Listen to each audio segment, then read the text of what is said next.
Hi everyone, my name is Ryan Lane, and welcome to my review channel. So for today's movie, I will be reviewing Joker, Folie à Deux, directed by Todd Phillips and starring Joaquin Phoenix, Lady Gaga, Brendan Gleeson, Catherine Keener, and Zazie Beetz. So, it's been 2 years since the events of the original Joker, and since then, Arthur Fleck, aka Joker, played once again by Joaquin Phoenix, has been living at Arkham Asylum under the watchful eyes of a prison warden played by Brendan Gleeson. Said prison warden is as equally contemptuous of as he is amused by Arthur giving him cigarettes in exchange for jokes. Feeling down on his life, for understandable reasons, Arthur's fortunes soon turn around when he meets Harleen Lee Quinzel, played by Lady Gaga, and he soon finds that his romance with her gives him the strength, or dare I say weakness, depending on how you look at it, to fight for his literal life in court as prosecutor Harvey Dent, most notably lacking, his both sides of his face are the same right now. Anyway, Harvey Dent has decided to seek the death penalty, and so Arthur will need to decide whether or not he wishes to embrace his Joker persona in order to, fight the charges and, fight for his life, essentially. So the writing is superb. The writing does a good job of taking comic book source material and inverting it in an engaging and organic manner. Like, again, the most notable example of this is Joker and Harley Quinn's relationship.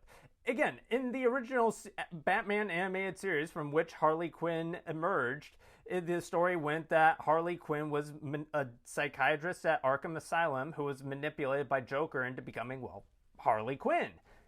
In this film, it takes a different tack. Instead of Joker manipulating Harley Quinn, it's the other way around. And seeing, Harley Quinn manipulate Joker and manipulating him into, doing things that are probably not in his best interest, but rather in the interest of Joker, which are two very distinct things, with Joker being very distinct from Arthur Fleck, it makes for some engaging drama just seeing him, pull him along on a string.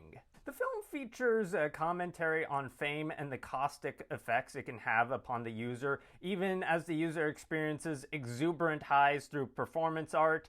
The user also experiences catastrophic lows. And if I may be so bold, I would say that this film has great commentary along the lines of Doom Part 2. Now, hear me out. Both films, they examine what happens when people, transcend from personhood into becoming a mythical figure.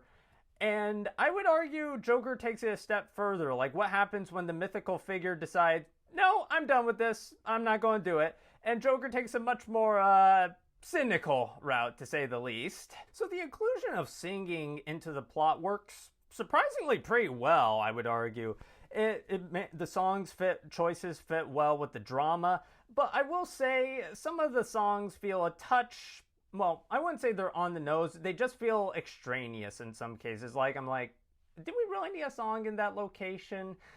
Plus, the film also features an issue with Arthur's competency or potential lack thereof. As part of the film's drama is okay, Arthur needs to mount an insanity defense, and is he insane? And again, it's narratively engaging, but I get the feeling that there are some problematic issues with it. Again, I can't point to exactly what, but I get the feeling that in a few months when this film becomes available on VOD, that I'm sure some expert on YouTube will comment it on the particulars that, I am not nearly qualified to comment upon. So the performances are amazing up and down the board, ranging from the lead performers to actors only there for essentially extended cameos. Joaquin Phoenix earns that paycheck and then some as the would-be clown prince of crime, with his eyes proving to be an amazing window into his fractured psyche. And he proves to be surprisingly solid at the singing. Again, you can tell, the character isn't a classically trained singer, but this gels well with his co-star Lady Gaga. And Lady Gaga is amazing as Harley Quinn, as a mentally damaged person who definitely needs some help of a psychiatrist. Ironic, given that her character in the comics is a psychiatrist. And Lady Gaga, she is again, no surprise, she is really good at the musical sequences and really draws out the pathos and does very well at a variety of styles. Speaking of the singing, let's talk about the musical sequences. And no, I am not going to quibble about whether or not Joker 2 counts as a musical, because I do not care. Now with that out of the way, let's talk about the music. Director Todd Phillips handles the musical sequences exceptionally well, and he knows just where to place the cameras and distance to the performers and the angles for maximum effect of any given song lyric. And the songs, whether they're being actively sung by Arthur or playing in the background, are emotionally relevant to the story. There are a few songs that do feel a tad extraneous in times and otherwise unneeded, but they don't derail the story in any substantially meaningful manner. So, though it succumbs to a few indulgences at times, Folie à Deux proves to be a worthy successor to the original Joker thanks to confident directorial vision and a game performance by Joaquin Phoenix. So with all that in mind, I will be giving Joker Folie à Deux 4.5 out of 5 stars. Anyway, thank you for watching. Have a good rest of your day. If you like this review and would like to see more like it, be sure to like and subscribe and leave a comment down below.